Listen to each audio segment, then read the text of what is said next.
Malgré les écrits, les actes de Jéhovah, l'homme refuse de voir ce qui est déjà là.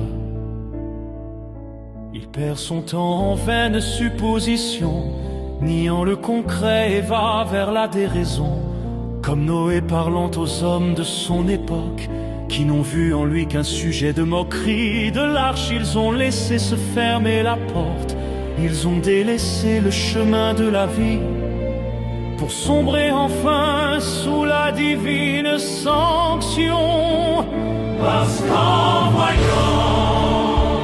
ils ne voient pas, et qu'en entendant, ils n'entendent pas.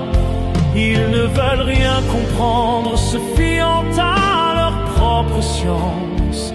Ils sont sourds et aveugles devant l'évidence de l'existence de Jéhovah et de sa toute-puissance.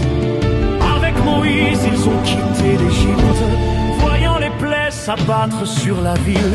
Mais le cœur de l'homme est bien trop fragile, au moindre obstacle, sa foi s'en va trop vite. Ils ont bâti le veau d'or pour sa bénédiction, oubliant la mer rouge et de Jéhovah la protection. Parce qu'en voyant, ils ne voient pas, et qu'en entendant, ils n'entendent pas.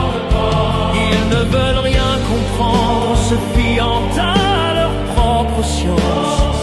Ils sont sourds et aveugles devant l'évidence de l'existence de Jéhovah et de sa toute-puissance.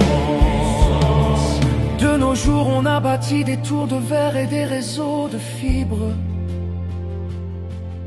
croyant qu'en étant branchés, nous deviendrions plus libres. On cherche sur le web les réponses à nos vies, pendant que l'œuvre du Créateur sous nos yeux s'asphyxie. On analyse les atomes, on scrute les galaxies, mais on refuse de voir la main qui a tout écrit. C'est une surdité de l'âme, un refus de s'incliner devant celui qui donne le souffle et la